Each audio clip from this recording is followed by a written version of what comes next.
어서오세요, 어서오세요. 서울 도봉구 창동 사는 불량주부 망치부인이 운영하고 있는 생방송 시사수다방에 오신 것을 환영합니다. 반갑습니다. 감사합니다. 어서오세요.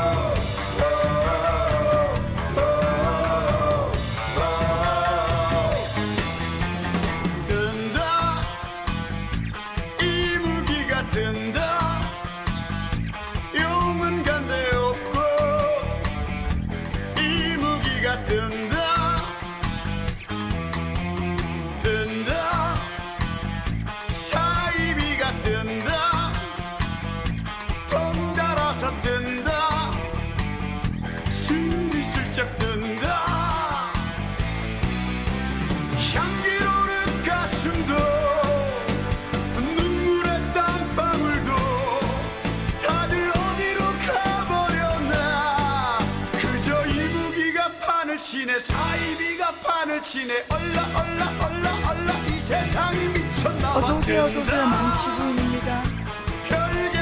반갑습니다. 감사합니다. 어서오세요. 해야 달았더라 무지개야 떠라.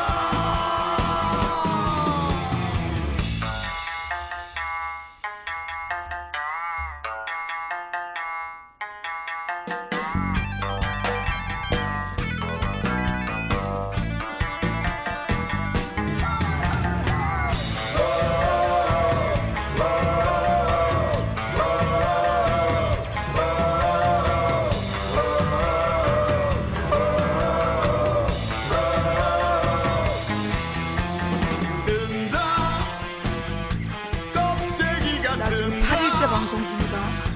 알맹이는 없고 껍데기가 든다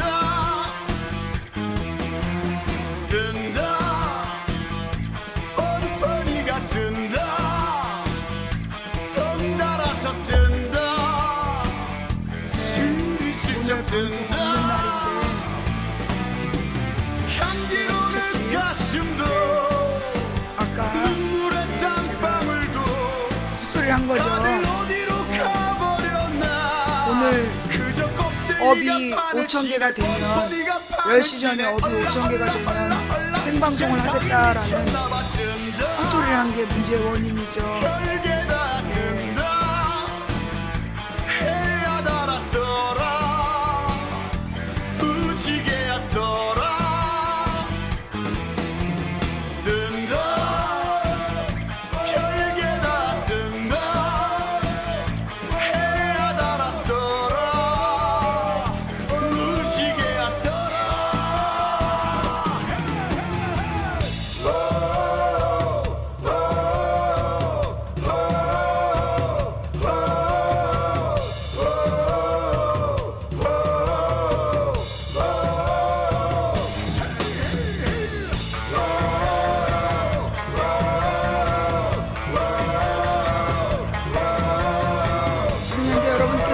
계신 음악은 안치환이 불렀어요. 이무기 듣고 계십니다. 어서오세요, 어서오세요. 망치부인이에요. 네. 나 진짜. 지금 이 음악이 또 나오면 어떡해. 안녕하세요, 안녕하세요. 도봉구 창동 사는 불량주부 망치부인이 운영하고 있는 생방송 시사수다방에 오신 것을 환영합니다. 감사합니다. 어서오세요. 사실 오늘 아침에 제가 추천이 5,000개 되면 생방송 하겠다라고 얘기한 건 그게 내가 오늘 방송 안 하는 줄 알면 이것들이 무슨 공작을 필까봐 그래서 내가 이제 그 방어막으로 너네 오늘 사고 치면 내가 생방한다.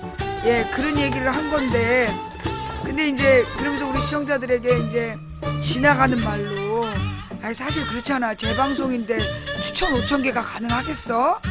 이 추천이 5,000개가 되면 방송을 한다랬는데 나 진짜 5,000개를 해놓을 줄 누가 알았겠어. 지금 켰어. 지금 몇 분 안 됐어요. 한 3분 됐어. 3, 4분 됐어요. 예, 진정하고 화내지 마시고 예, 자 진정. 예, 아니 이게 우리가 인간적으로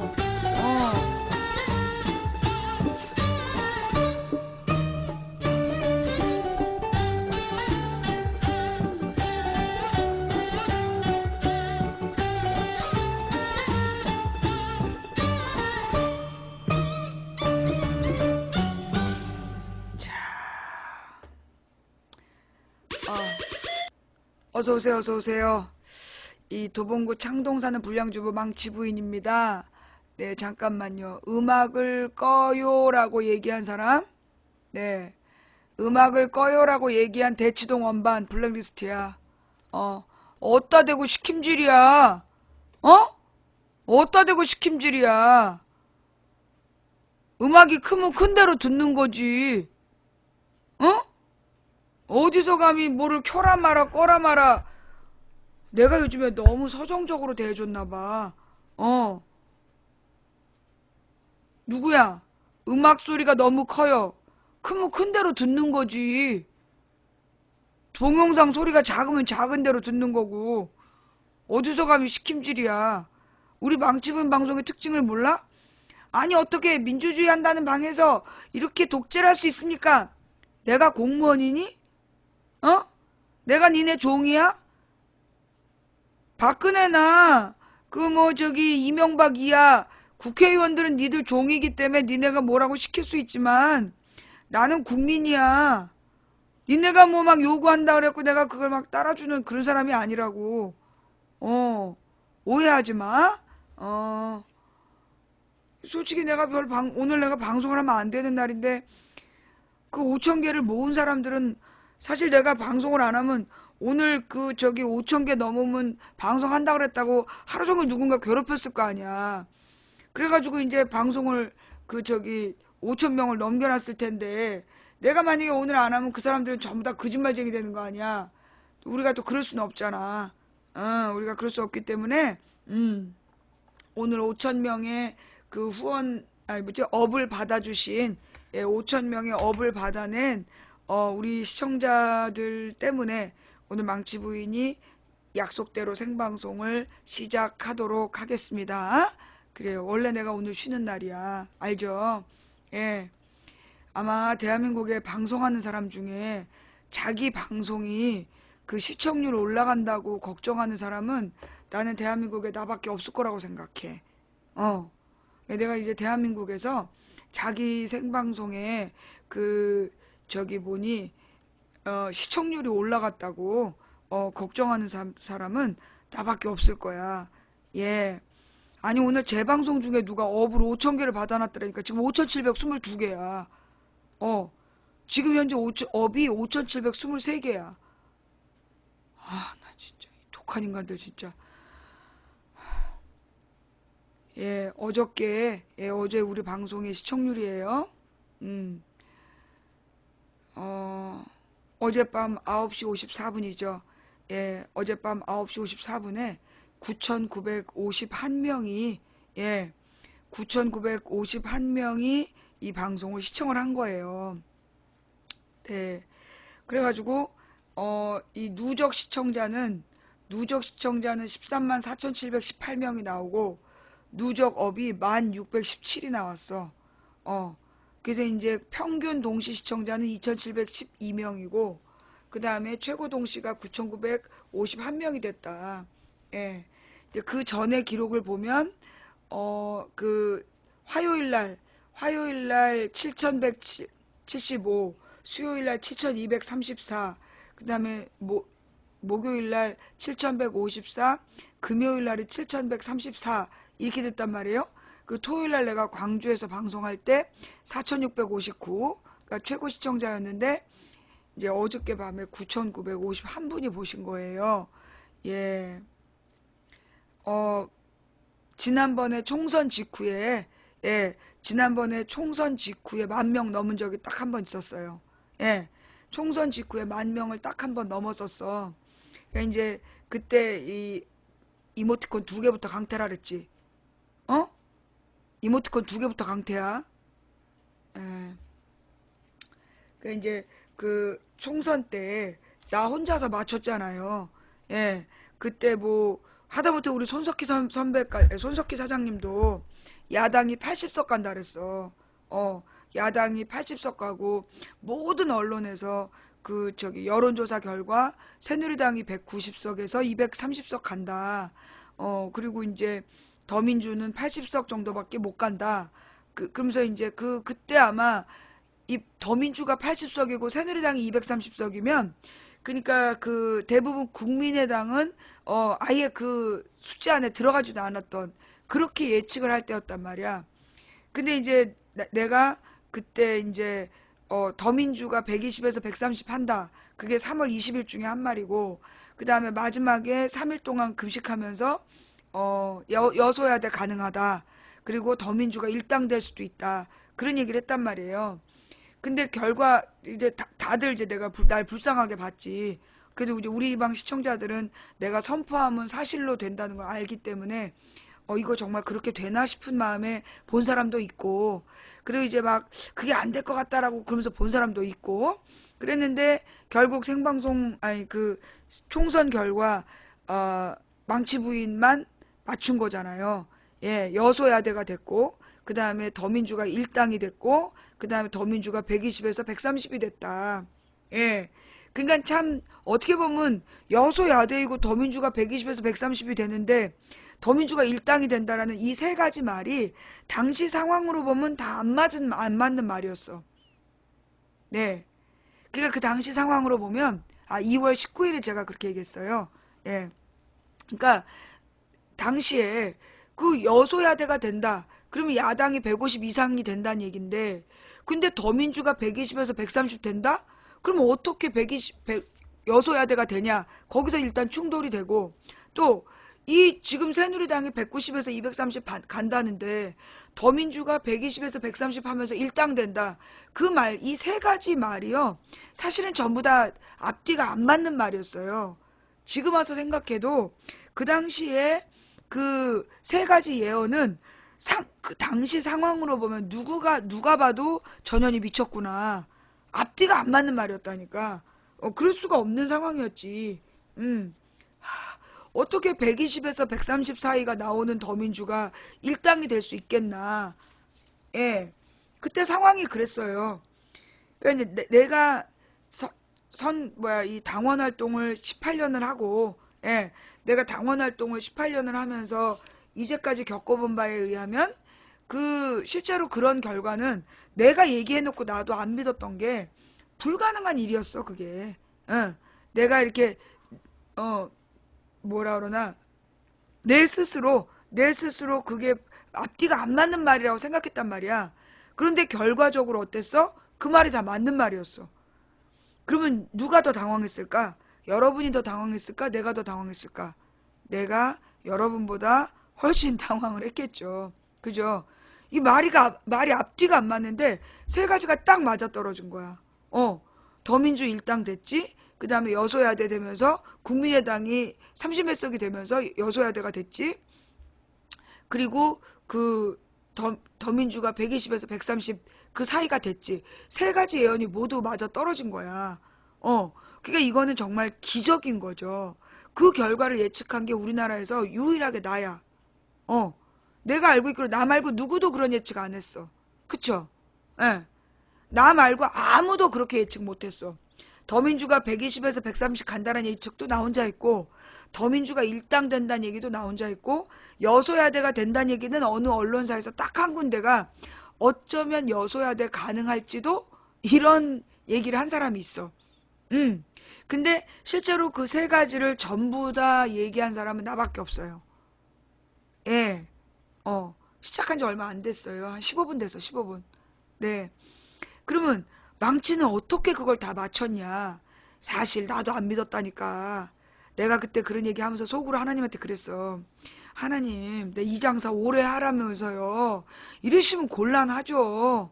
하나님이 이렇게 얘기해놓고, 이거 만약에 여소야대 안 되면 나 이거 방송 접어야 된다고.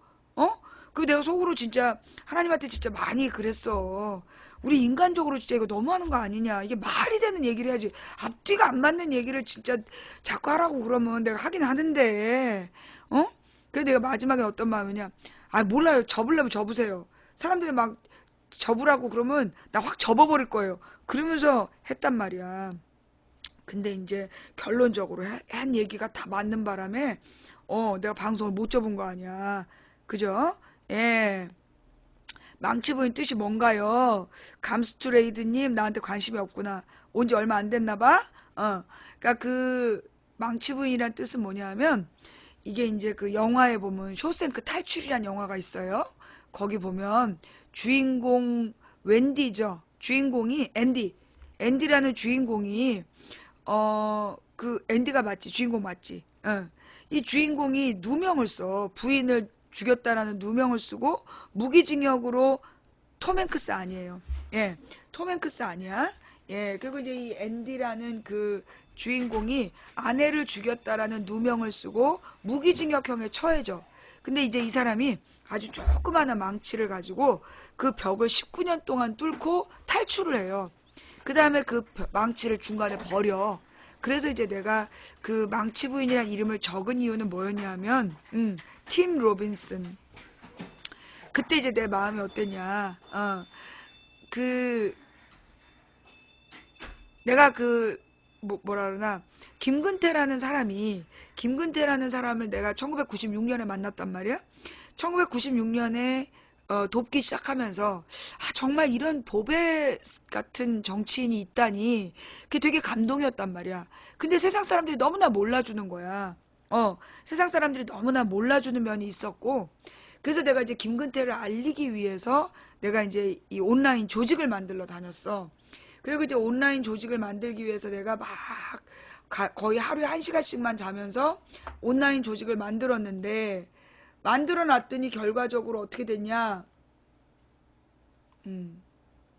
온라인 조직을 3,000명짜리를 내가 거의 1년 반 동안 잠을 1시간씩 자고 만들었는데, 만들어 놓으니까 이게 남자들이, 남자 그 회원들이 욕심이 난 거야.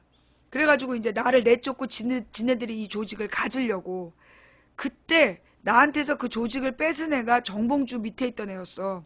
정봉주 따라다니던 애가 나랑 같이 이 조직을 만들었던 사람들을 이간질 시켜가지고 나를 내쫓게 한 거야. 나를 내쫓게 하고 그래놓고 이제 남자 보좌관이 필요하다. 그러면서 이제 그 나를 내쫓았는데, 그때 이제 그 남자 보좌관은 누구였냐면, 내가 그러니까 이 온라인 조직을 만들겠다 그러니까 못 만들게 하는 거야. 원래 그 김근태 팬클럽이 있는데 네가 뭐라고 그걸 만드느니. 그러면서 쌍욕을 하는 거야. 그리고 이제 내가 그걸 이제 몰래 6개월 동안 몰래 준비를 했어. 6개월 동안 몰래 준비를 하면서 그때 사람을 모았어. 사람을 모아가지고 밤마다 몰래 회의를 해가지고 6개월 만에 빵 터트린 거야. 그리고 내가 전국을 도른 거지. 전국을 돌면서 3,000명을 딱 모아냈는데, 사실은 그 3,000명이 어쩌면 김근태 팬클럽이 주축이었어. 근데 이 김근태 팬클럽이 원래 있다가 확 쪼그라들었던 이유가 그 노무현 대통령이 이라크 파병할 때, 그때 김근태 팬클럽은 이라크 파병을 반대했던 사람들이야. 근데 이제 이라크 파병이 결정나 버리고 이 김근태 의원이 이라크 파병에 그 당시 자기 원내대표였기 때문에 당론으로 찬성표를 던졌어. 거기에 이 팬들이 실망해가지고 김근태를 버리고 다 가버린 거야. 근데 내가 그 사람들을 1년 반 만에 다시 복구를 해냈어. 그래갖고 이제 3,000명이 딱 되니까 이제 그 정봉주 따라다니던 놈이 막 사람들을 꼬셔가지고 망치 전현을 내쫓자. 그리고 남자 보좌관을 데려와야 이 조직이 큰다. 저 아줌마가 키워봤자 얼마나 크겠냐. 그랬어요. 그래가지고서는 나를 내쫓았단 말이야. 근데 이제 그러고 난 다음에 그 조직은 거의 확 무너져 내렸지. 왜냐하면 그게 내가 중심이 돼서 내가 막 밤잠 못 자고 고생하는 걸 보면서 모인 사람들이기 때문에 나를 내쫓는 걸 보고 이 사람들 너무 상심해갖고 다 떠나고 한 500명도 안 남아버렸어. 그렇게 된 그 일을 겪었는데, 그때 나를 내쫓은 사람들의 명분이 뭐였냐면, 전현이 이거 온라인 조직 만들어가지고 국회의원 출마하려고 그런다. 그때 이 사람들이 나한테 누명을 씌운 사람들이 뭐라고 얘기를 했냐면, 전현이 이거 해가지고 국회의원 배지 달려고 그런다. 왜냐하면 노사모를 만들어가지고 그때 배지를 달았던 게 뭐 정청래 이런 사람들이 배지를 달은 거야. 그러니까 그때 내가 이 온라인 조직을 만들어서 공천 받으려고 그런다고. 그러면서 나한테 이제 욕을 했던 거야. 그래서 내가 2005년에 그 조직을 떠나면서 2006년인가? 2006년 2005년이야. 2005년, 6년에 하여튼 그 조직을 떠나고 혼자서 이제 1년 동안을 준비한 거야.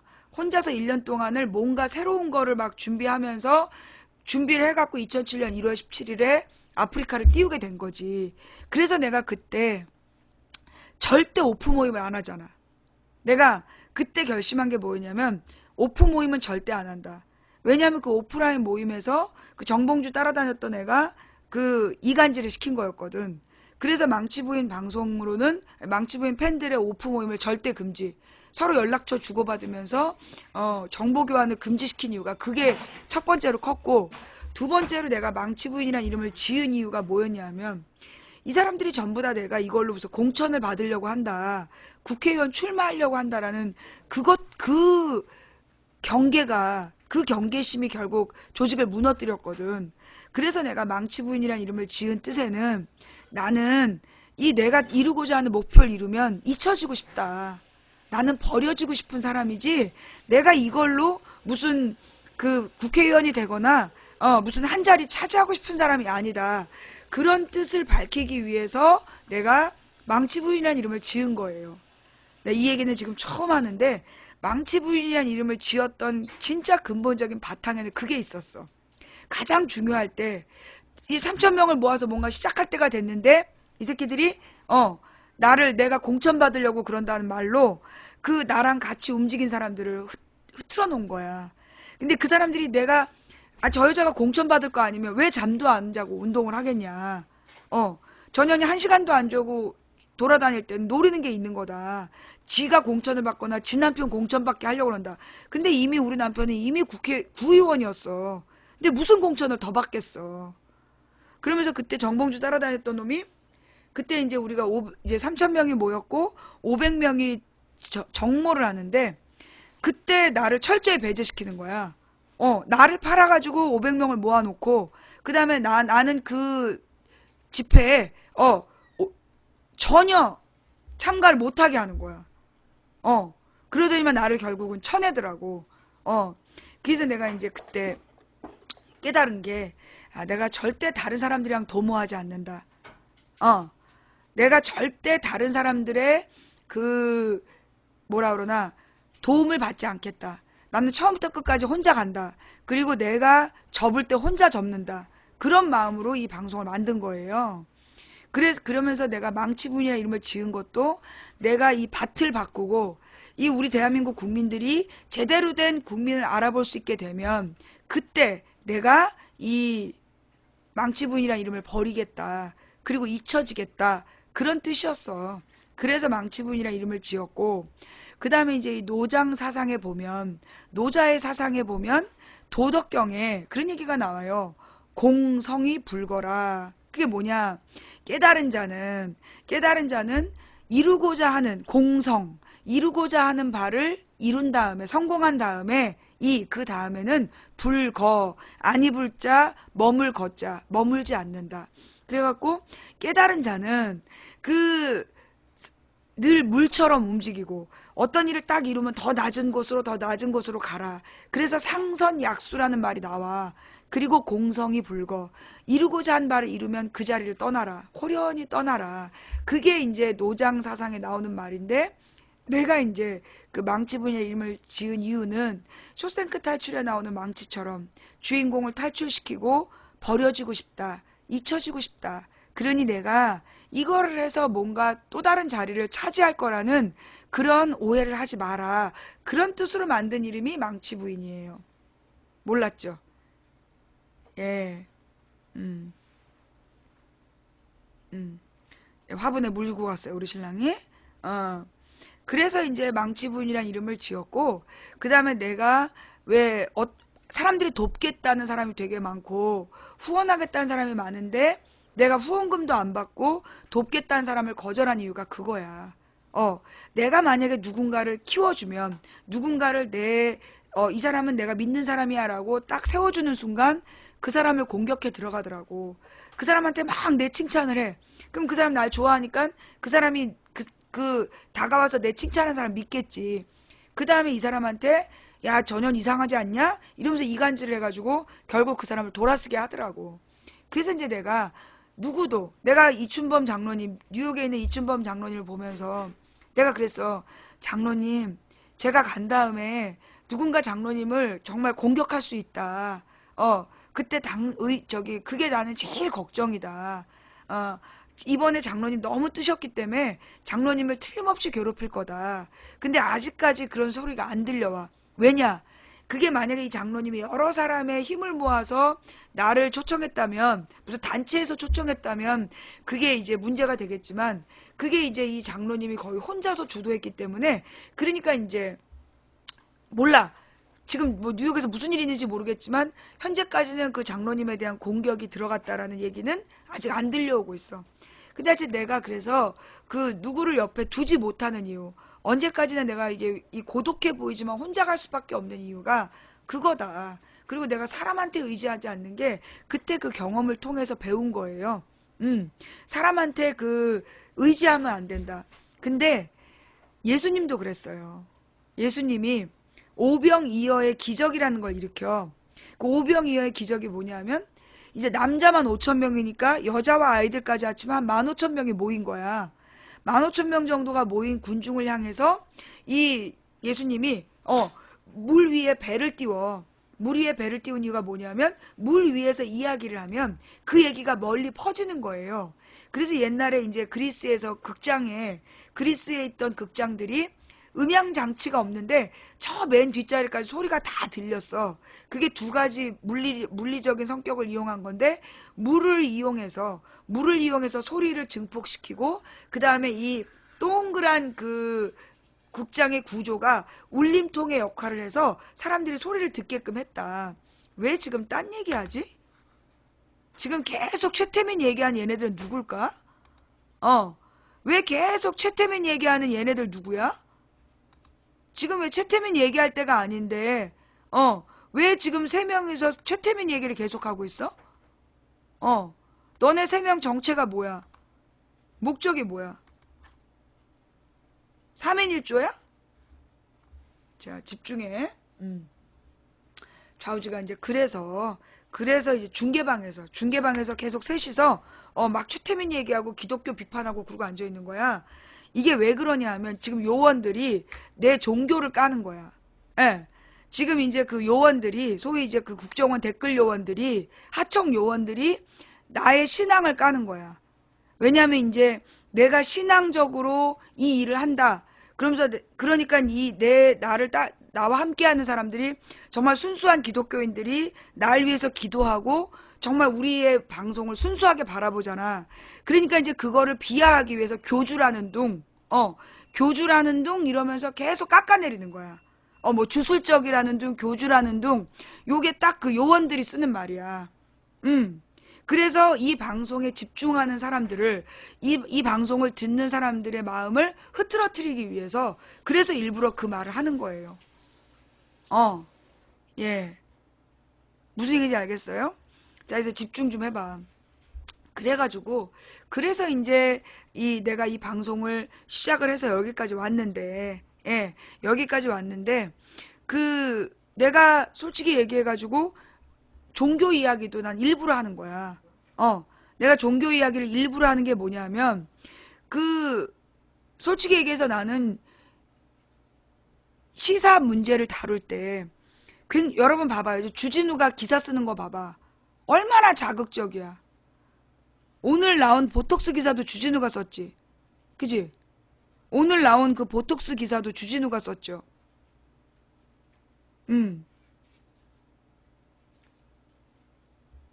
종교 그만 좀 해, 시부래. 이거 봐. 얘네들이 왜 이렇게 싫어하냐면, 지금부터 설명할게요. 왜 이 요원들이 나의 종교적인 부분에 대해서 그렇게 물고 늘어지는지를 설명을 할게. 왜냐하면 이건 철학의 문제거든. 여러분이 많은 진보적인 기자들의 기사를 보실 거예요. 소위 이제 망치 부인이 늘 권해주는 기사가 한겨레, 경향, 오마이, 프레시안, 뷰스앤뉴스, 민중의 소리, 시사인, 뭐 한겨레 21, 주간경향, 미디어 오늘, 요 10개 정도의 언론과, 그러니까 이게 이제 뭐 이렇게 신문, 그러니까 뉴스 기사죠. 그 다음에 손석희 뉴스, 그 다음에 뉴스타파, 그리고 팩트TV 생중계. 요 13개가 망치 부인이 딱 그 지지하는 언론이잖아. 응. 근데 내가 요 3가지를 지지를 해주는데, 그러면서도 이 10가지, 13가지 중에 이 10개는 내가 80%만 믿으라 그랬잖아. 그 이유가 뭐냐 하면, 소위 진보적인 언론의 기자들이 굉장히 열심히 기사를 써요. 평상시에는 진짜 멀쩡해. 근데 이 사람들이 선거 때만 되면 헷갈리는 거야. 선거 때만 되면 헷갈리고, 그 다음에 극단적인 상황이 오면 이 사람들이 실수를 해. 나는 이게 철학의 빈곤이라고 봐. 사상적으로 단단하지 않기 때문에 벌어진 일이라고 본다고. 왜냐하면 우리나라의 소위 이제 내 나이 때까지 80년대 학번까지가 소위 어려서 자라면서 자본주의를 비판하면서 사회주의에 대한 그 뭐라 그러나 선호감이 있었어. 선호가 있었어. 그게 왜 그랬냐면 소위 여러분 그 뉴라이트 교과서를 쓴 서울대 경제학 교수, 걔네들도 일본의 사회주의 경제학자의 이론을 계속 가르쳤던 사람이야. 그러다가 그 일본의 사회주의 경제학자가 변절을 했어. 그러니까 따라 변절한 거야. 그렇게 된 거야. 왜 그랬냐면 80년대에 사회주의가 무너지기 시작했거든. 그러니까 이제 등소평하고 고르바초프, 브레즈네프 이런 애들이 나타나가지고 중공도 성격이 그러니까 자본주의를 받아들이고 소련도 개혁개방으로 자본주의를 받아들인 거야. 그렇게 되면서 이 사람들이 마르크스 레닌주의가 사라졌다. 여기서 혼란을 느낀 거야. 그러면서 마르크스 레닌주의를 따랐던 사회주의자들 변절하기 시작한 거야. 그래서 걔네들이 뉴라이트 이념을 만들고 90년대 대대적으로 뉴라이트를 터뜨리게 되는 거예요. 이거 오늘 뉴라이트 얘기까지 지금 어제부터 나오는 게 이게 예사롭지 않은 것 같아. 오늘 뉴라이트 얘기를 해야 되나 봐. 좌우지간 그래서 이제 이 뉴라이트들이 만들어진단 말이야. 그럼 이 뉴라이트들이 만들어진 이유가 뭐냐면 얘네가 철학이 빈곤했던 거야. 사상이 빈곤. 한마디로 마르크스 레닌주의가 그 진리인 줄 알고 청춘을 바친 거야. 근데 마르크스 레닌주의가 무너져 내렸어. 마르크스 레닌주의가 뭐냐면 소위 이제 이 공산주의 이론을 만든 게 마르크스야. 그 다음에 그걸 사회주의로 실행한 게 레닌이었고, 소련의 레닌. 그래서 마르크스하고 레닌의 주장이 옳다. 그러면서 ML주의 그러면서 이렇게 왔단 말이야. 근데 80년대부터 흔들리기 시작해서 망해버렸어. 그러니까 이제 이 사람들이 거기서 사상을 잃어버린 거야. 사상을 잃어버리고 철학적으로 뻥 뚫려버린 거지. 그 상태에서 차라리 어차피 진보는 망했다. 그 급진 좌파는 망했다. 그러면서 얘네들이 선택한 게 뭐였냐면 그게 뉴라이트였어. 차라리 우리가 보수가 되자. 그래가지고 그때 뉴라이트 했던 애들이 누구였냐면 이제 우리나라에서 사회주의자들이 두 부류가 있었어. 소위 NL이라고 그래갖고 김일성 사상, 김일성의 주체 사상을 따르는 무리가 있었고, 그 다음에 PD라고 그래가지고 마르크스 레닌주의를 따르는 사람들이 있었단 말이야. 그래가지고 이제 마르크스 레닌주의를 따르는 사람들은 노동운동을 중심으로 했고, 그 다음에 김일성주의, 이 NL파들은 주로 이제 그 70년대 노동운동을 하다가 80년대부터 농민운동을 했어. 이제 그렇게 된 거예요. 그게 운동권의 큰 흐름이었단 말이야. 근데 그 흐름들 중에서도 가장 앞에 섰던 사람들이 마르크스 레닌주의하고 김일성주의에 제일 앞에 섰던 사람들이 김일성주의로 하면 하태경, 그 다음에 ML주의로 얘기하면 내가 ML주의는 박노해? 이런 사람들이겠죠? 그리고 하여튼 누구니? 그러니까 유명한 하여튼 노동운동가들이, 김문수가 이제 노동 ML주의자. 그 다음에 하태경이나 김영환 같은 강철 서신이라는 걸 썼던 그 김영환 이런 사람들은 소위 이 NL의 김일성주의자의 제일 앞장섰던 사람들인데 변절을 해. 예.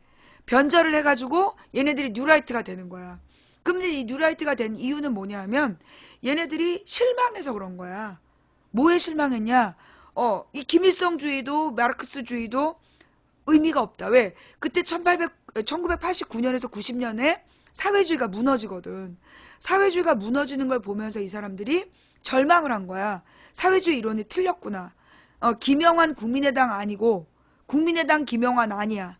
예. 국민의당 김영환은 얘는 의사 출신이고 얘 말고 그 운동권 출신 김영환이 따로 있어. 강철 서신 김영환은 따로 있어요. 동명이인이야. 동명이인. 이제 그래가지고 이제 그 뭐라 그러나 그런 사람들이 이제 뉴라이트로 변절하게 되는데 그 이유가 뭐냐면 철학의 부재였던 거야. 김일성주의도 틀렸다, 마르크스 레닌주의도 틀렸다. 그 다음에 그 사람들의 허기심. 그러니까 허기진 거지. 사상적인 빈곤을 채워주는 내용이 없었어. 거기서 얘네들이 새로운 보수. 그러면서 새로운 보수는 진보를 인정한 보수다. 마치 망치 부인이 얘기하는 거랑 비슷한 주장을 했잖아. 근데 얘네들이 신보수라고 얘기해놓고 극우파가 돼버린 거야. 원래는 진보적인 성향을 이해하는 그런 뭐 중도 보수가 되자. 그러면서 깨끗한 보수가 되자. 이렇게 얘기를 했어. 그래갖고 그 당시에 90년대에 사회운동을 했던 많은 선배들이 뉴라이트로 들어간 거야. 근데 나중에 알고 보니까 이 새끼들이 극우파가 된 거야. 신지호라든가 김문수 이런 애들 보면 극우가 됐잖아. 하태경도 그렇고. 그러니까 이제 결국 이게 말은 그럴싸하게 새로운 보수라고 얘기했지만 결론은 철학의 부재 속에서 자신들의 과거를 세탁하려는 목적으로 그 우파에게 충성을 맹세하다 보니까 그 우파의 개노릇을 하게 된 거죠. 우파의 개노릇을 하게 되면서 이 뉴라이트 애들이 극우파가 돼버린 거야. 어려워요? 내용이 좀 어려워요? 여기까지 이해가 안 돼요? 이거 오늘 되게 중요한 얘기인데. 변이젠 또 얘기가 좀 달라. 예. 여기까지 이해가 돼요. 네. 우파의 개노릇을 하게 된 게 그렇게 해서 된 거다. 그 다음에 변희재 같은 사람은 약간 좀 특이해. 왜냐하면 변희재가요, 여러분 잘 모르시는데 원래 변희재가 그 국민TV 만들었던 서경석이랑 그 둘이서 서프라이즈를 만든 사람이야. 변희재하고 서경석이 그 서프라이즈라는 걸 만든 사람이고 그 서프라이즈가 소위 노무현 대통령 당선과 탄핵에 중요한 역할을 했던 사람들이야. 서영석. 내가 뭐랬어? 서경석? 서영석이란 사람이랑 서영석이랑 변희재가 둘이서 같이 서프라이즈를 만들고 그때 네티즌 운동을 막 주도했던 사람이야. 근데 변희재가 왜 그렇게 변절을 했냐면 서영석이 변희재를 쫓아냈어. 서프라이즈에서. 서프라이즈 변희재를 쫓아낸 거야. 그러니까 이제 그 변희재를 쫓아낼 때 완전히 인신공격을 해가지고 서영석 지지자들이 변희재를 완전히 개또라이를 만들고 막 비난을 하면서 변희재의 영혼을 깨버린 거야. 그래갖고 그 서영석 지지자들이 변희재를 완전히 영혼을 깨버리는 바람에 그래서 변희재가 그렇게 된 거야. 내가 알고 있기로 변희재가 처음부터 그러지 않았어.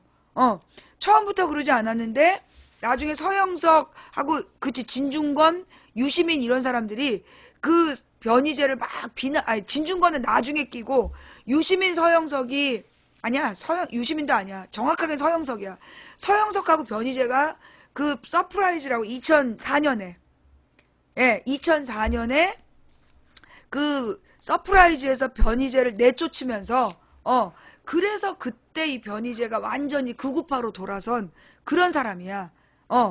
그래서 원래 이 변희재가 서울대 미학과 출신이고 뭐 그래서 꽤 글도 잘 썼고 정상적인 상식적인 일을 하다가 그 사람이 그렇게 완전히 돌아선 건 소위 대중을가는 뭐라 그러나 그때 그 서프라이즈를 만들었던 1등 공신인데 거기서 완전히 배제되면서 얘가 이제 멘붕이 된 거지.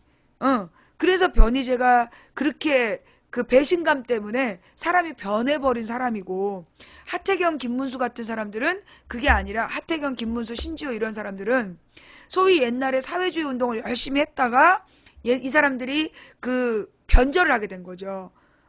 그러니까 사회주의가 무너져 내리면서 철학이 빈곤해지고 변절하게 된 거야. 그 다음에 지금 소위 이제 진보 언론에서 글을 쓰는 사람들이 소위 30대야. 30대에서 40대 초반까지가 글을 쓰는데 소위 이제 30대, 20대가 더 많지. 진보 언론은. 그러면 20, 30대 이 친구들의 문제는 뭐냐면 그런 철학적인 기반이 없이 자란 거야. 지금 20, 30대 진보 언론의 친구들은 기자들은 소위 철학적인 교육을 못 받은 거야. 그래서 마르크스 레닌주의를 수박 겉핥기로 했지만 이 마르크스 레닌주의는 이미 실패한 이론이었기 때문에 마르크스 이 이론이 실패한 이론이었기 때문에 그걸 강하게 가르치질 못한 거죠. 그러다 보니까 이 소위 20, 30대 기자들이 철학의 빈곤인 거야. 그리고 민주주의의 철학에 대해서도 사실 이 사람들이 이 민주주의 철학이 어디서 나왔는지를 잘 모르는 거야. 그러다 보니까 문제가 지금 이 친구들이 가장 급할 때, 결정적일 때 흔들리는 거야. 망부님, 솔직히 박 대통령 같이 문제가 이랬는데 사퇴하지 않고 책임감을 가지고 사퇴 수습하는데 이런 분들은 존경해야 되는 거 아닌가요? 가서 치료를 받아봐. 의사랑 상담을 해봐. 의사랑 상담을 해. 오래되면 병이 깊어져. 자, 하던 얘기 마저 할게요. 좌우지간. 그래서 이제 이 뉴라이트가 만들어졌는데, 소위 지금 진보 언론에서 글 쓰고 있는 기자들이 사실 철학적인 빈곤이 있는 거야. 왜냐하면 얘네들이 딱 보면 특징이 뭐냐, 겉핥기식으로 ML주의를 배웠고, 그 다음에 무신론이 쿨해 보이고, 그런 거야. 자, 이거 내가 중요한 얘기니까 올릴게요. 제대로 철학적으로 ML주의를 공부하지 않았는데, 그 ML주의, 마르크스 레닌주의의 기본이, 그리고 김일성주의의 기본이 뭐냐면 무신론이야. 신은 없다. 소위 유물론이라 그러죠. 유물론적인 가치관에서 출발하기 때문에 신의 존재를 부정해야 진보 세력이라고 생각한 거야. 그래서 신의 존재를 부정하는 자기는 무신론자다라고 얘기했던 게 소위 마르크스 레닌주의가 무신론을 바탕으로 나왔기 때문이에요. 근데 중요한 건 마르크스도 레닌도 신학자 출신이야. 마르크스도 레닌도 신학자 출신인데, 그러니까 뭐 하나는 신학자였고 하나는 신학과를 다녔나 그랬어. 근데 왜 얘네들이 나중에 무신론자가 됐느냐 하면 소위 교회에 대한 실망이었죠. 마르크스도 레닌도 교회에 대한 실망이었어. 그래서 이 교회가 탐욕으로 물들어가고 권력자를 비호하는 모습에 분노해서 얘네들이 무신론자가 된 거야. 마르크스나 레닌이나. 그런 면이 있고, 그 다음에 뭐 김일성 같은 경우에는 신앙을 접할 기회가 없었는지 모르겠는데, 좌우지간 그래서 소위 우리나라의 진보 세력은 무신론이어야 한다. 그게 고정관념인 거야. 그래서 얘네들이 소위 민주주의는 인정하지만 기독교는 인정 안 하는 거야. 그러니까 신앙은 인정하지 않는 거야. 그래 놓고 나중에 불가에 귀의한 사람도 있고, 그러면 그 진보 세력은 무신론을 인정해야 된다. 그럼 천주교 정의구현 사제단은 뭔데? 천주교 정의구현 사제단은 신부님들이야. 그 신부님들이 하나님 안 믿겠어? 말이 안 맞잖아. 그죠? 그러니까 이제 결국은 이 진보 세력은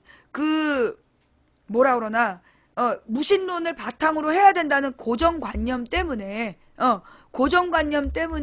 이 사람들이 무신론을 주장하는데, 이거는 민주주의 철학에 대한 이해가 부족한 거야. 민주주의 철학을 어디에서 시작해야 되느냐?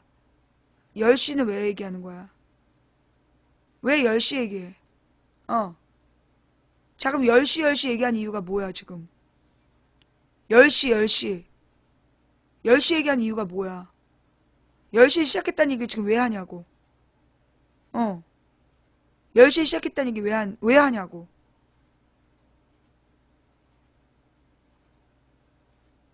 내가 뭐라 그랬어? 채팅창에서 남들 질문에 대답하지 말라 그랬죠.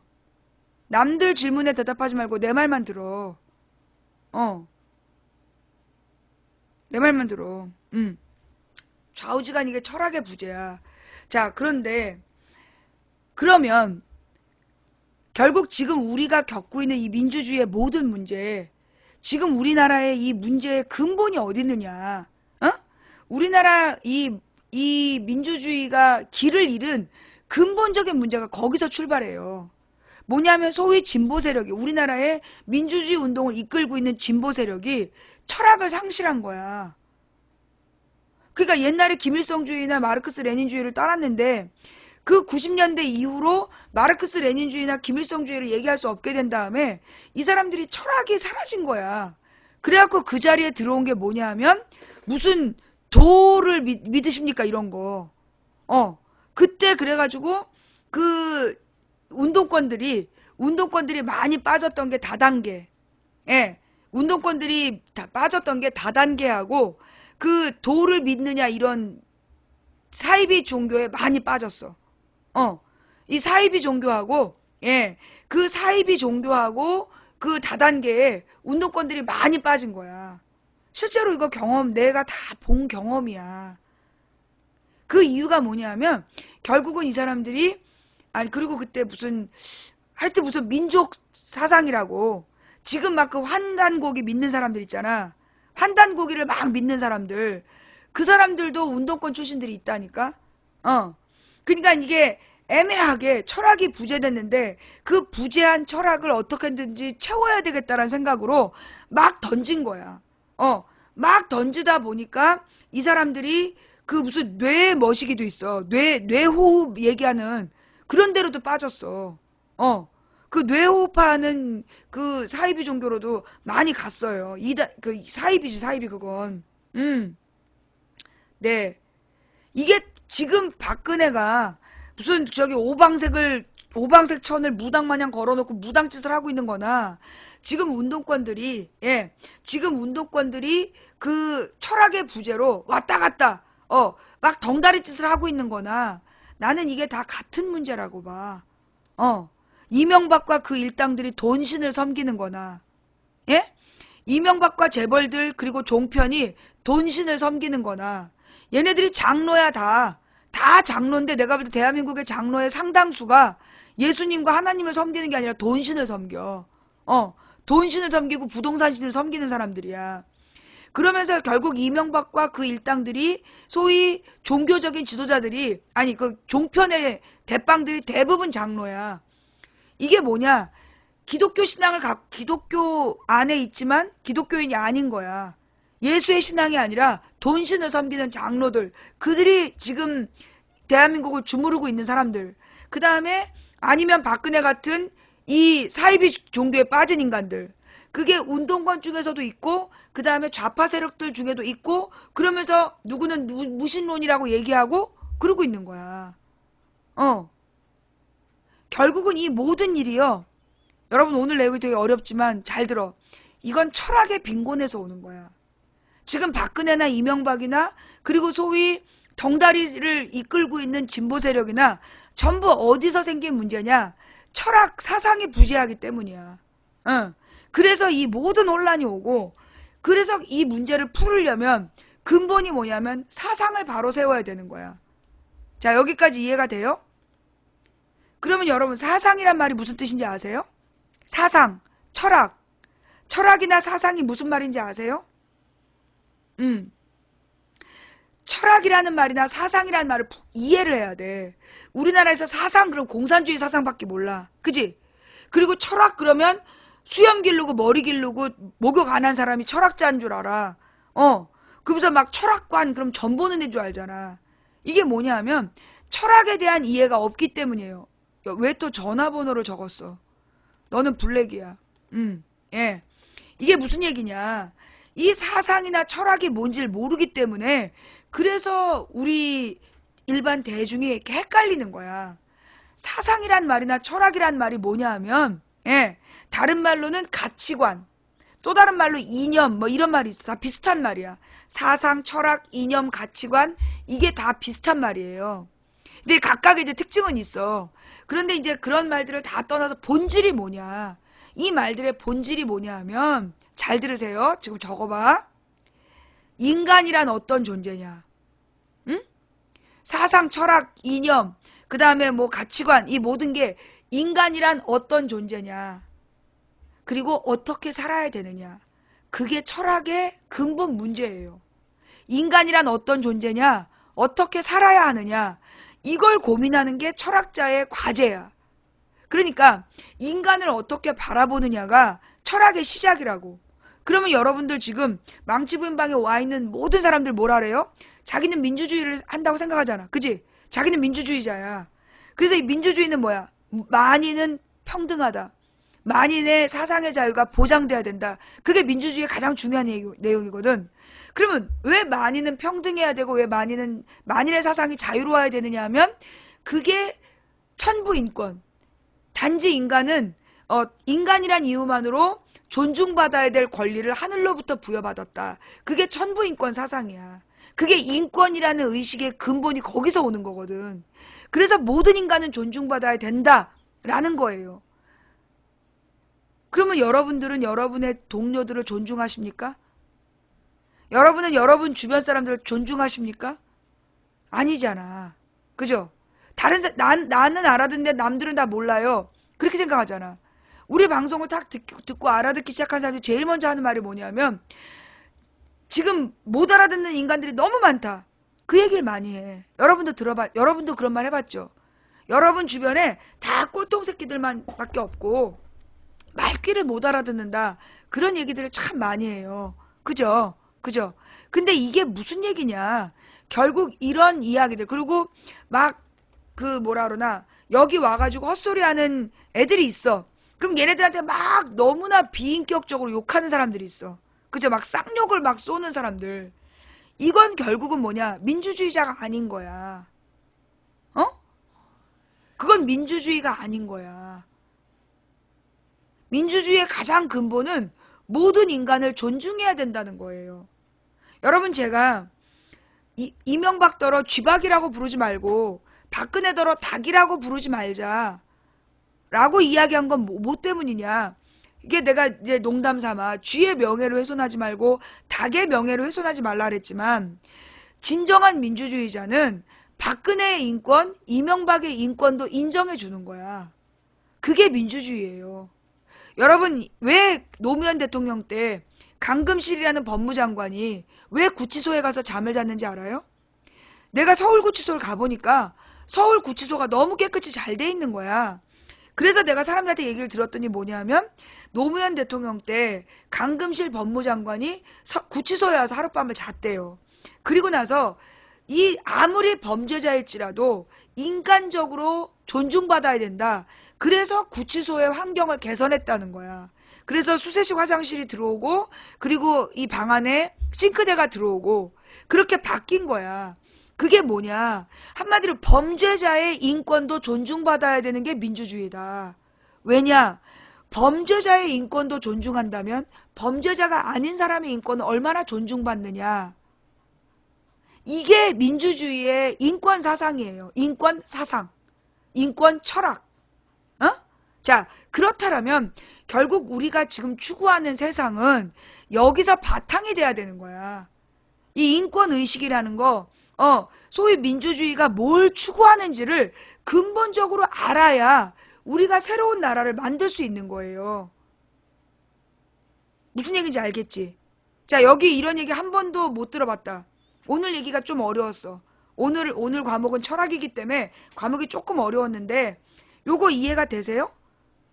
그래서 우리가 지금 추구해야 되는 세상은 모든 인간의 존엄성이 존중되는 그런 나라를 만들어야 되는 거야. 그러려면 이게 그럼 왜 그래야 되는지 알아야 되잖아. 도대체 여러분들 주변에 보면요. 여러분 주변에 보면 무슨 얘기를 하냐면 사형제 부활 얘기 많이 하잖아. 지금 이 방에 와서 듣고 있는 많은 사람들 중에 사형제 부활에 찬성하는 사람들이 있어. 그죠? 그리고 나쁜 놈들은 죽여버려야 된다. 때려 죽여야 된다. 막 이런 얘기 많이 해. 그죠? 나도 아동성 범죄자라든가 이런 새끼들은 찢어 죽이고 싶지. 얘를 찢어 죽이고 싶은 마음이 있는 거야. 그런데 그건 사실 민주주의 철학이 아닌 거예요. 이 사형제라는 제도, 그리고 이 흉악범죄자를 잔혹하게 처벌하자는 건 민주주의 철학에 반대되는 거야. 그러니까 민주주의 철학이 있는 나라에서는 그런 흉악범을 사형하는 게 아니라 징역 2115년 이렇게 때리는 거야. 민주주의 국가에서는 그 흉악범들에게 징역 196년, 2115년 막 이렇게 징역을 때려. 그게 뭐냐면 너는 살아서 절대 감옥을 나갈 수 없다. 그렇게 하는 거예요. 그래서 그게 민주주의는 인권을 인정하는 거고 사람의 생명을 사형을 시킨다는 건 살인하지 말라는 계명을 어기는 거다. 그래서 소위 이제 그 사형제도를 반대하고 그리고 이 사람들에게 무기징역을 살리는 거야. 그럼 이때 나오는 얘기가 세금 아깝다는 얘기예요. 그죠? 흉악범들을 살려주는 세금이 아깝다. 자, 여러분 지금 세금 얘기한 사람 빙탄상해 잘 들어. 저 빙탄상해 때문에 본문 얼리고 얘기할게요. 여러분 지금요. 대법원에서 재심을 받아들인 법원에서 재심을 받아들인 경우가 두 개가 있어. 하나는 김해 머시기라 그래갖고 김은혜인가?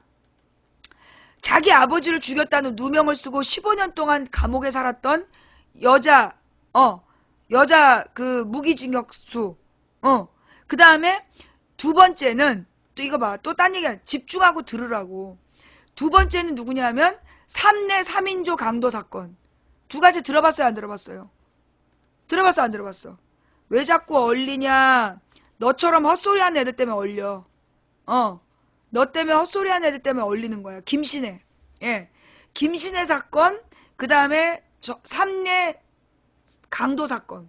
그 두 가지가 뭐냐 하면, 이 두 가지가 요즘엔 뜬 사건인데, 이 두 사건이 특징이 뭐냐? 진범이 아니야. 진범이 아닌데, 형을 살았어. 3내 강도 사건은, 그 형을 살았고 다. 그 다음에, 김신혜는 자기 아버지를 죽였다는 누명을 쓰고, 종신형을 지금 살고 있는 거야. 그런데 이 사람들이 진범이 아니라는 게 지금 받아들여지고 있는 거야. 이게 무슨 얘기냐. 예, 그게 무슨 얘기냐 하면, 3내 슈퍼 강도, 강도 사건? 이게 무슨 얘기냐. 우리나라의 경찰력이 진범이 아닌 사람을 흉악범으로 잡아넣을 수 있는 나라라는 거야. 피해자는요? 라고 물은 사람 잘 들어. 맞아요. 그 피해자가 불쌍하다고 얘기한 사람들. 우리나라에서 이제까지 진범이 아닌 사람이 얼마나 많이 잡힌지 모르죠? 예. 그건 소수잖아요. 그러면 소수는 죽어도 돼? 소수는 죽어도 되냐고. 소수는 죽어도 되냐고. 박근혜 아버지 시절에 그렇게 죄 없이 사형 선고를 받은 사람이 열 몇 명이 돼. 20몇 명인가 열 몇 명이야. 그게 박근혜 아버지가 법원에서 죄 없는 사람을 사형 선고한 게 그만큼의 숫자야. 그건 소수잖아요? 만약에 네가 그렇게 억울하게 사형당하면 너는 억울하게 사형당해도 되니까 사형제도 찬성할래? 네가 사형 선고 받으면 마음이 달라질 거야. 너 조금이라도 억울하면 못 살잖아. 가령 싸움이 나갖고 네가 억울한 일을 당했어. 그럼 너 참을 수 있어? 못 참잖아. 우리나라에서 지금 범인이 아닌데 사형당한 사람이 박정희 때만도 이 10여 명이 그렇게 죽었어. 그 다음에 지금 김신혜 3내 사건을 비롯해서 굉장히 많은 사람이 죄 없이 형을 살았어. 진범으로 몰려서. 실제로 지금요, 그 진범이 아니라고 끝까지 주장한 사람들의 숫자가 얼마나 많은지 모르죠, 여러분. 몇 천 명이에요. 그래서 재심 청구를 안 받아주는 거야, 우리나라가. 잘 들어. 또 보상 얘기하고 있는 이 씨발놈들아 잘 들어. 대법원에서 재심 청구를 안 받는 이유가 뭐냐?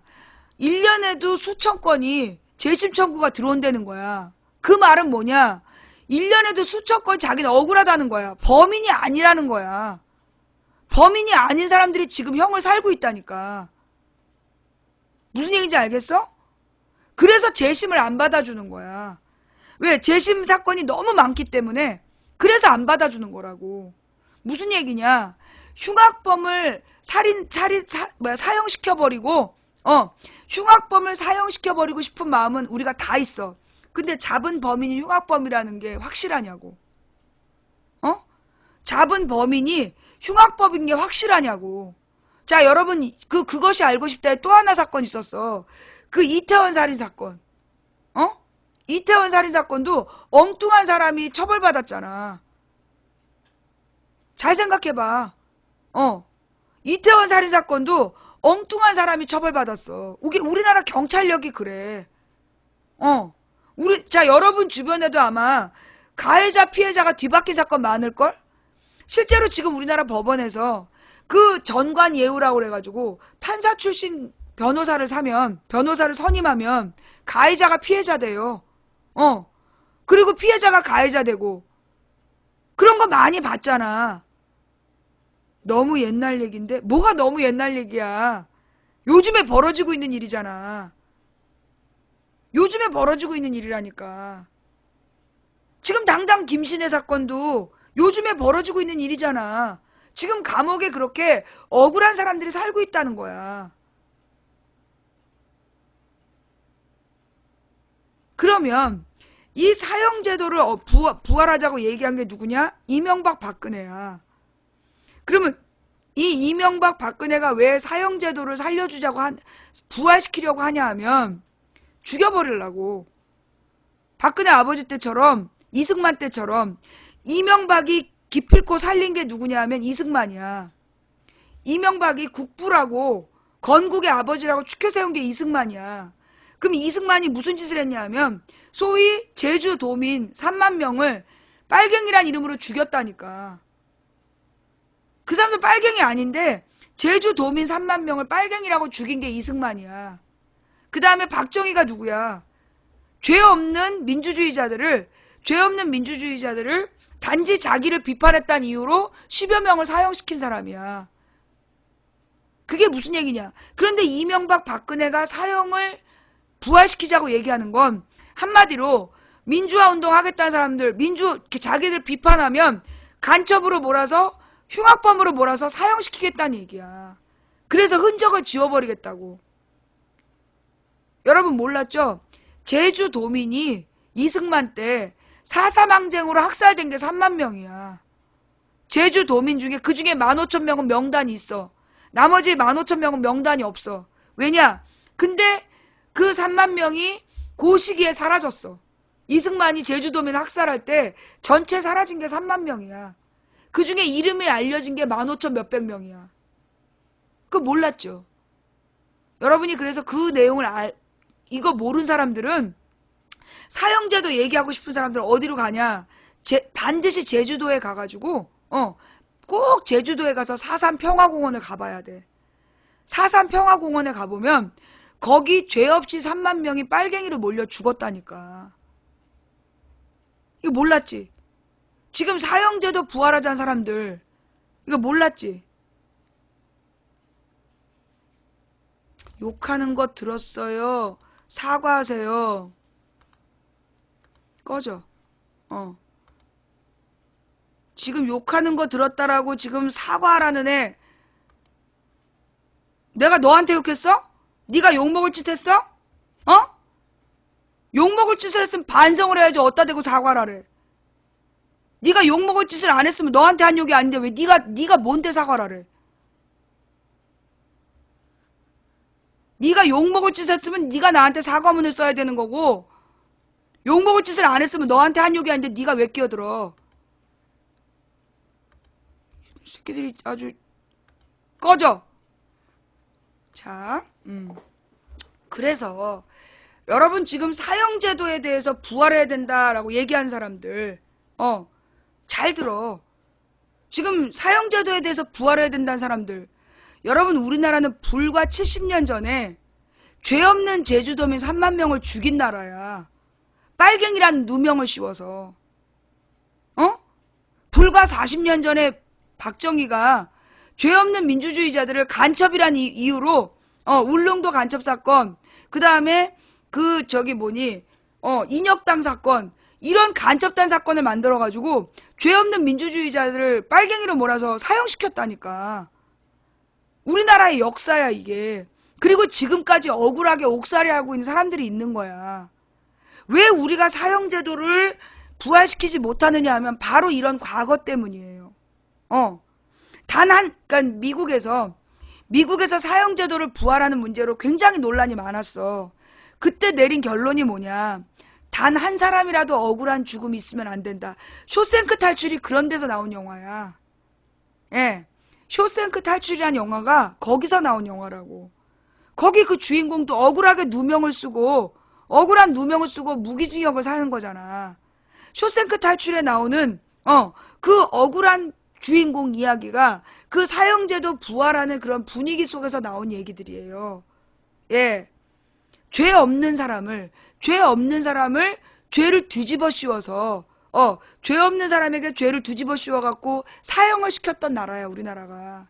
그래서 사형제도를 폐지해야 된다라고 얘기하는 게 뭐냐? 전 세계에서 그런 거야. 전 세계에서. 그 왜 7번 방의 선물이라는 영화 있었잖아. 그 7번 방의 선물이라는 영화가 실화를 바탕으로 했다며. 실화를 바탕으로 한 거야. 그 영화의 핵심이 뭐냐 하면 그 사형제도 반대예요. 근데 7번 방의 그 선물이란 영화는 막 홍보해놓고 사형제 반대 얘기는 안 하잖아. 그게 그런 거야. 왜 사형제도를 폐지하라고 유엔에서 권고했냐면 사형제도가 있는 나라에서는 억울하게 사형당하는 사람이 생긴다는 거야.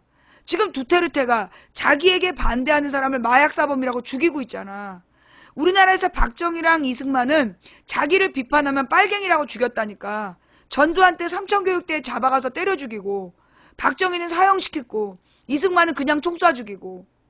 그래서 사형제도를 없애라는 유엔의 권고사항이 나온 이유는 뭐냐면 어딜 가나 억울한 죽음이 있을 수 있기 때문에. 그래서 이 사람이 그리고 모든 나라에서 재심제도를 두는 이유가 뭐냐?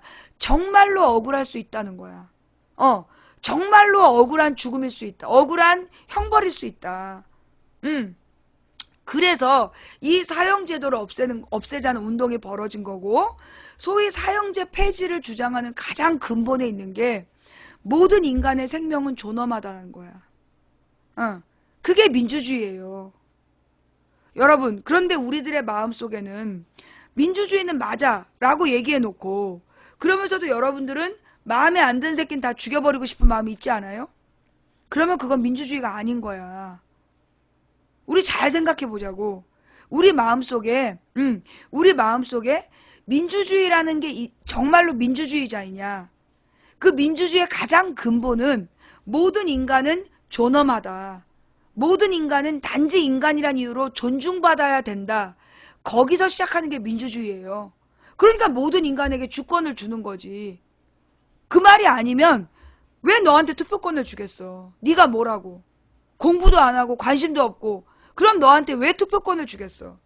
그게 민주주의의 철학은 모든 인간은 존엄하다. 거기서 시작했기 때문에 보통선거의 원칙에 따라 너한테 투표권을 주는 거야.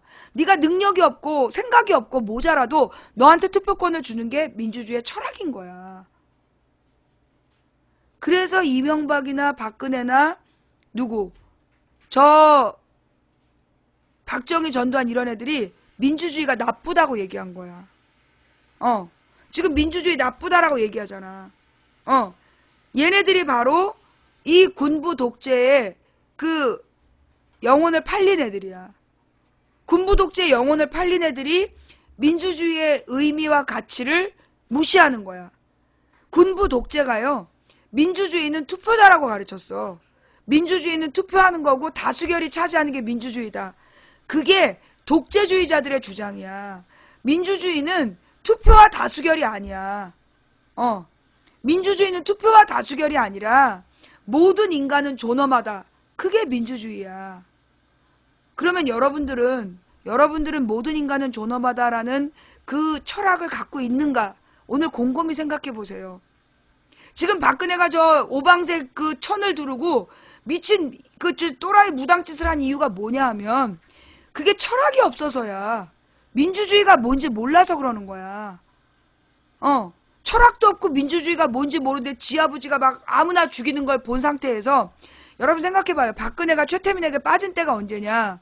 지금까지 나온 언론 보도에 의하면 박근혜가 최태민에게 빠진 시간대가 언제냐면 소위 박정희 유신독재 체제야.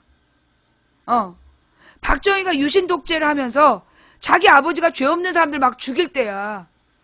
그때 멀쩡한 여자애가 정신을 차릴 수 있겠었겠냐고. 정상적인 사람이면 엄마가 총 맞아 죽고 아버지가 죄 없는 사람을 막 사형을 시켜.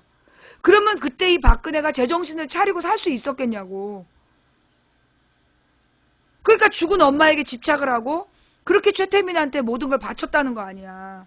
지금까지 나온 뉴스가 그래. 결국 이 박근혜가 미친 건 박정희의 독재 때문에 미친 거야. 그래서 최태민한테 빠져서 저지랄이 된 건데, 상황이 이렇게 된 이유는 그래서 뭐에서 찾아야 되냐. 결국 철학의 빈곤이 모든 문제의 원인이고, 우리 또한 철학이 철학이 부족하다는 거야. 자, 그런데 여러분들, 우리가 철학 얘기하면 어때요? 당장 어렵죠? 지금 내가 철학을 이야기하니까 어렵잖아. 사상, 철학 이런 얘기하니까 어렵잖아. 그죠? 그러니까 여러분들에게 아주 쉽게 설명하는 게 종교를 가지고 설명하는 거야. 종교라는 건 뭐냐면 사상을 제도화한 게 종교예요. 예. 사상을 제도화한 게 종교야. 응? 그러면 이 모든 종교 제도는, 이 종교에는 사이비도 있고 정통 종교도 있어. 그럼 진정한 종교는, 진리를 추구하는 모든 종교는 철학이 같아. 내가 보니까 불교도, 유교도, 도교도, 그리고 기독교도 철학이 같아. 뭐에서? 인간 존중이라는. 모든 종교가 철학이 같아. 유교도 인간 존중이고, 불교도 인간 존중이고, 불교는 이제 자연과 인간 존중이겠죠. 기독교도 인간 존중이고. 그래서 내가 종교를 바탕으로 민주주의를 설명하는 거야. 무엇보다 역사적으로 근대 민주주의는 그 부르주아 개신교 신자들의 투쟁을 통해서 얻은 제도야. 그러니까 이 민주주의를 이야기하면 기독교의 역할을 인정해야 된다라고 내가 그 역사적으로는 설명하지만, 이건 보다 근본적으로 철학적인 문제인 거예요. 이슬람교도 인간 존중이에요. 나는 이슬람교를 인정하는 사람이야. 우리나라의, 그러니까 미국의 개신교 신자들이 이슬람교를 죽여버려야 된다고 그래. 그건 십자군 원정 때 교황이 했단 말이야. 개신교는 그렇게 하면 안 된다고. 개신교는 한마디로 그리스도교는 예수님께서 뭐라 그랬어? 모든 인간은 존엄하다. 모든 인간은 평등하다. 모든 인간은 하나님을 믿을 자유가 있다. 모든 인간이 하나님을 믿으면 너희는 똑같이 하나님의 자녀가 되는 권세가 있다. 라고 얘기한 거야. 그런데 왜 이슬람 종교를 그렇게 가서 짓밟으냐고. 그러면서 얘기하는 게 뭐냐면 이슬람의 명예살인 얘기를 해요. 이슬람의 명예살인 때문에 이슬람을 짓밟아야 된다. 그게 미국의 소위 부시가 주장하는 내용이야. 그 명예살인이 뭐냐면 만약에 자기 딸이 강간을 당했어. 그러면 이 강간을 당한 딸은 더럽혀졌기 때문에 돌로 쳐 죽이는 거야. 그건 거기에 시작은 뭐였냐면 네가 왜 돌아다녔느냐. 남자들의 보호를 받지 않고 왜 함부로 돌아다니다 강간을 당했느냐. 그러니까 너는 더럽혀졌다. 그래서 명예살인을 한다는 거야. 그리고 자유롭게 연애를 해서 남자를 만났다. 결혼하기 전에 아버지의 허락 없이 남자를 만났다. 그러면 죽이는 거야. 그게 명예살인이야. 그 제도는 정말 나쁜 제도가 맞아요. 그리고 아프리카 같은 데 가보면 아프리카의 이슬람 종교를 믿는 어느 부족은 여자들에게 할례를 해. 그래서 여자들을 할례를 하는데 그 여자의 처녀막을 확인하고 할례를 하는 의식을 취하는데, 그 과정에서 굉장히 더러운 수술 도구를 이용하기 때문에 많은 여자들이 이 자궁이 썩어버리는 그런 질병을 앓고 있어. 그래서 그런 자궁이 썩는 질병에 걸리는 아프리카 이슬람의 여성 할례에 반대하는 운동, 이런 것도 벌어져. 그런 건 모두 잘못된 문제가 많아요. 예, 잘못된 문제가 많는데 어느 교회에서 그거 안수 기도 해준다고 때려 죽이는 거 많아. 여러분이 생각하는 것보다 교회에서 안수 기도한다고 때려 죽이는 거 많잖아. 그죠? 또 이슬람 종교를 짓밟아야 된다고 가서 이슬람 종교 사람들을 부시가 대량 살상 무기가 있다고 그러면서 그 이슬람의 중동 지역에 가가지고 하여튼 10년 동안을 폭탄을 쏟아 부었어. 그런데 그때 죽은 사람들이 대부분 죄 없는 어린아이와 여자들이야. 그러면 그 이슬람의 명예살인은 욕먹어도 되고 죄 없는 여자와 아이들을 10년 동안 죽인 부시는 죄가 없을까요? 이게 모순이라는 거야.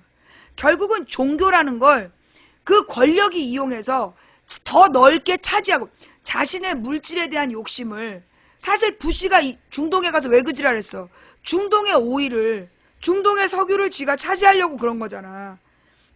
그리고 중동으로 러시아의 영향력이 확대되는 걸 막기 위해서 소위 대량 살상 무기가 있다고 이라크 전쟁, 아프가니스탄 전쟁을 일으킨 거야. 그래서 죄 없는 어린아이와 여자들을 죽인 게 부시야. 결국은 이게 뭐냐? 종교라는 이름이었지만, 부시가 종교의 이름을 팔았지만 그건 물질에 대한 탐욕이었어요. 십자군 전쟁이 종교 전쟁이었지만 그게 이 천주교가 이슬람과 전쟁을 일으킨 거야. 종교라는 이름을 가졌지만 그건 동방무역로에 대한 탐욕이었어. 또 신교와 구교가 전쟁을 한 게 그 종교의 자유를 위한 명분이었지만 실제로는 구교도가 세금을 안 내고 신교도만 세금을 내는 것에 대한 불만, 그래서 붙은 게 종교 전쟁이었어. 그래서 모든 종교 전쟁은 진짜 종교를 위한 전쟁이 아니라 물질에 대한 욕심에서 나온, 탐욕에서 나온 전쟁이었던 거예요. 그러다 보니까 지금의 민주주의자들이 종교를 부정하게 된 거야. 근데 원래 종교가 왜 필요했냐? 인류의 역사상, 여러분 내가 그런 얘기 했잖아요. 정부의 존재 목적이 생명과 재산을 보호하는 거다. 들어봤지? 언제부터? 청동기 때부터 정부의 역할은 생명과 재산을 보호하는 거다. 지키기 위해서 정부가 있다. 내가 1000번도 넘게 얘기했지? 그지? 그런데 바로 청동기 때 종교라는 제도가 완성이 돼요. 예. 청동기 때 종교라는 제도가 완성이 돼. 무슨 얘기냐? 그 전에 신앙이 있었어. 토템 신앙, 정령 신앙, 그런 신앙이 있었어. 신앙이라는 건 뭐냐면 개인의 믿음이야. 그런데 종교는 사회 제도야. 무슨 얘기인지 어렵죠? 못 알아듣겠으면 나가도 돼. 못 알아듣겠으면 나가도 되고, 지금부터 내가 이야기하는 내용을 듣고 싶은 사람만 들어. 종교는 사회 제도야. 그리고 신앙은 개인의 믿음이야. 그러면 이 종교라는 건 사회적인 제도가 된 건데, 그 종교 제도가 언제 나왔냐면 청동기 때 나와. 청동기 초반에는 이 제사장과 정치 지도자가 일치되어 있었어. 재정일치. 그러다가 이 재정일치가 분리가 돼. 그래서 싸움을 잘하는 사람이 정치를 맡고, 그 다음에 좀 더 사람들의 마음을 잘 아는 사람이 종교 지도자가 된 거야. 그래서 재정이 분리가 돼. 재정 분리 사회. 그래서 종교와 정치를 분리하게 되면서 소위 소도라는 게 생긴 거야. 그 소도가 뭐냐면 종교 지도자들이 지배하는 땅. 그 다음에 그 많은 다른 종교들에 나오는 성역, 성지, 그런 게 전부 다 그 소도의 기능을 하는, 한마디로 종교 지도자들의 땅이야. 원래 다른 모든 땅은 정치 지도자가 지배하지만 종교 지도자들의 특별한 땅을 인정해 주는 거야. 그게 종교가 제도화됐다는 뜻이에요. 왜 그랬느냐? 이게 사람의 마음을 잘 아는 종교 지도자가 전쟁까지 잘하지 않는 거야. 근데 전쟁을 잘하는 사람이 사람의 마음까지 잘 보살피지 못하는 거야. 그래서 종교하고 정치가 분리가 돼. 그래서 정치는 국민의 생명과 재산을 보호하고 종교는 국민의 마음을 다스리는 거. 그렇게 분리가 된 거예요. 그래서 종교 제도가 나와. 처음부터 종교 제도는 정치적 보완 수단이었어. 정치 세력의 보완 수단. 한마디로 정치하는 과정에서 얘네들이 권력과 물질에 대한 요구로 계속 앞으로 나아갈 때 반드시 뒤에 낙오자가 있다. 그 낙오자들을 보호하는 게 종교의 역할이었어. 그래서 종교가들이 제사를 지내고 제사에서 남은 음식을 가난한 사람들에게 나눠준 거야. 이해가 되지? 무슨 얘기인지. 자, 여기까지 이해가 돼요? 예. 종교라는 게 어떤 성격이고 그게 왜 만들었는지 이해가 되세요? 자, 싫으면 나가. 종교라는 틀이 꼭 필요 없고 내 방송 듣고 싶지 않으면 나가라고. 또 내 방송에서 골라 듣고 싶은 사람도 들어오지 마. 왜? 내 방송은 철학부터 방법까지 연관되어 있어. 근데 여기서 골라 듣기 때문에 니들이 늘 덩다리가 되는 거야. 알아? 신앙은 마음에 있는 거야. 종교는 사회제도이고, 종교라는 사회제도는 불교나 유교나 또는 기독교나 뭐 이슬람교나 전부 다 어떤 기능을 하냐면 약자를 보호하는 기능. 유교가 지배하는 조선에서 왜 해민서가 있고, 왜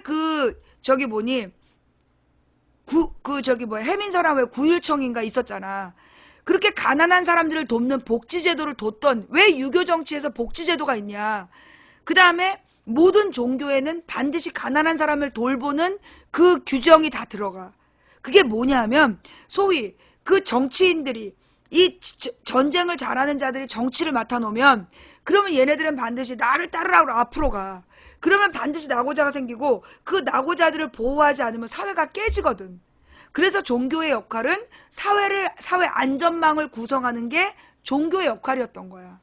그런데 1945년 이후에 유엔 체제 하에서 모든 나라는 다 똑같이 뭘 인정하느냐?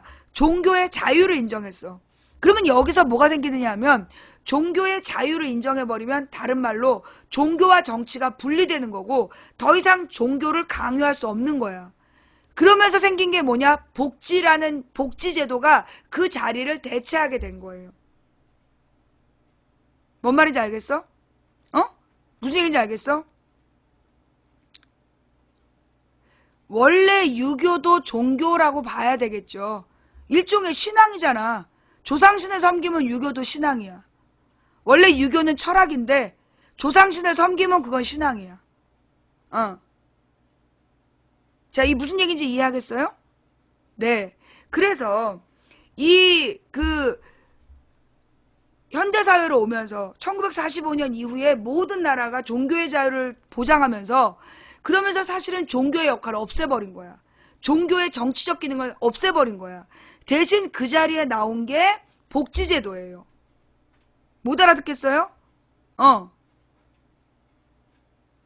못 알아듣겠어요? 아니면 잘못된 것 같아요? 어쩌면 내 주장이 틀렸을 수도 있어요. 예, 내 주장이 틀렸을 수도 있어요. 그러니까 여러분들이 그런지 아닌지 한번 스스로 답을 찾아보세요. 여러분이 스스로 철학책이나 종교에 관한 책들을 막 보면서 답을 한번 찾아보세요. 좌우지간 지금 우리 사회가 겪고 있는 문제, 박근혜의 이 미친 오방색 지랄은 어디서 나왔느냐? 철학의 부재에서 나왔다는 거야. 철학의 부재에서 나온 거야. 그리고 이 철학의 부재라는 건 우리 민주 세력도 마찬가지야. 지금 민주주의자이면서 소위 막말을 정당화한다. 다 때려잡아야 된다 라고 얘기한다면 그건 민주주의자가 아니야. 민주주의의 가장 기본은 모든 인간은 존엄하다라는 데에서 나오는 거야. 그래서 인권이라는 게 나와야 되고, 그래서 우리 방에서 아무리 박근혜가 지랄 발광을 쳐도 쌍욕하지 말라 그러잖아. 쌍욕하지 말라 그런 이유가 뭐냐? 모든 인간은 존엄하다라고 우리가 주장을 해야, 그래야 쟤네들이 우리의 인권을 존중할 명분이 생기는 거야. 알아듣겠어요? 자, 어려운 얘기니까 여기까지 할게요. 기본. 그래서 내가 종교적인 이야기를 하는 이유는 뭐냐? 쉽게 종교라는 예를 들어서 종교라는 하나의 틀을 가지고 철학을 설명하는 거야. 내가 철학을 전공한 사람이 아니기 때문에 근본적인 문제는 철학의 부재인데 내가 철학자가 아니야. 그러니 철학적인 전문 용어를 써서 해봤자 이건 내 분야가 아니야. 또 철학의 전문적인 분야를 써서 하면 사람들이 안 들어. 재미가 없거든. 못 알아듣거든. 근데 어려서 크리스마스 때 교회 한 번 안 가본 사람이 없기 때문에 기독교 철학을 가지고, 기독교란 제도를 가지고 그 철학을 설명하면 이해가 되는 거야. 그래서 내가 기독교라는 걸 이용해서 인간 존중의 철학을 설명하고 있는 거라고. 그런데 종교 얘기 그만하세요. 얘네들은 누구야? 얘네들 보면 얘네들은 요원임에 틀림없어. 왜냐? 우리 방송을 듣고 있는 사람 중에 진정한 민주주의자라면 불교 신자들도 망치 부인이 하나님 얘기하는 걸 싫어하지 않아. 그죠? 우리 방송을 듣는 사람 중에 종교가 없거나 불교 신자거나 그런 사람들도 망치 부인이 하나님 얘기하고 기독교 얘기하는 걸 싫어하지 않아. 그 이유가 뭐냐? 그 사람은 진짜 민주주의자이기 때문이야. 내가 왜 이 얘기를 하는지 알아듣기 때문에 종교 얘기를 해도 싫다는 얘기를 안 하는 거야. 그런데 요원들은 어떻게든지 망치 부인의 이야기를 부정해야 되니까 종교를 갖고 물고 늘어지는 거야. 그래서 나는 우리 방송의 종교적인 부분을 공격하는 사람을 나는 요원이라고 봐. 나에 대해서 교주라고 비난하고 끊임없이 우리 방송을 비하하는 사람이 있어. 얘가 나타난 게 언제냐? 내가 감옥 간 다음이야. 내가 감옥 간 다음에 나타난 게 둘이야. 이재희하고 그 사람. 얘네들의 특징은 계속해서 나를 교주라고 얘기하고 우리 방송에서 불교 신자나 무교나 다 같이 민주주의의 철학을 이야기해서 다 동의하는데 그 자는 절대 인정을 못해. 나는 그게 요원이라고 봐. 얘가 계속 그렇게 종교를 갖고 시비 거는 건 내가 풀으려고 하는 근본적인 문제에 대해서 집중하지 못하게 하려는 거야.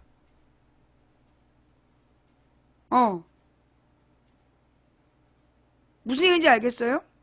나는요, 그 불교 철학, 불교에서 나무 아미타불 관세음 보살이라는 말의 뜻을 보고 너무 놀랬어.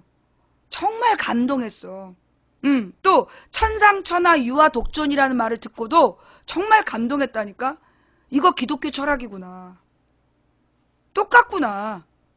도덕경을 읽으면서 어머 이거 기독교 철학이랑 똑같구나. 철학적으로 똑같다는 걸 나는 배웠어요. 뭐냐? 불교에서 나무, 아미타불 이 말이 무슨 뜻이냐? 나무라는 말은 돌아가라 이런 얘기야. 기억하고 돌아가라. 그걸 잊지 마라 이런 뜻이야. 아미타불이 뭐냐면 그 부처님들 중에 그러니까 설법, 부처님의 철학을 설명해주는 부처가 아미타불이래. 근데 이 나무 아미타불이란 말은 이 아미타불은 천민이든 귀족이든 왕족이든 누구든지 아미타불을 부르면 와서 부처님의 깨달음을 가르쳐주는 부처. 그래서 나무 아미타불 그러면 평등사상을 의미하는 거래. 예. 나무 아미타불이라는 게 아미타불은 부르기만 하면 누구에게나 가서 누구든 상대를 가리지 않고 부처님의 설법을 하는 사람이다. 그런 것처럼 나무 아미타불이란 말은 모든 인간을 차별 없이 대하라는 뜻이래. 몰랐지. 그 다음 나무 아미타불, 나무 관세음 보살이야. 그러면 관세음 보살이 누구냐? 이게 불교에서 나오는 관세음 보살은 이제 보살은 뭐냐면 인간 중에서 뛰어난 인간, 깨달은 인간을 보살이라고 부른다며. 근데 그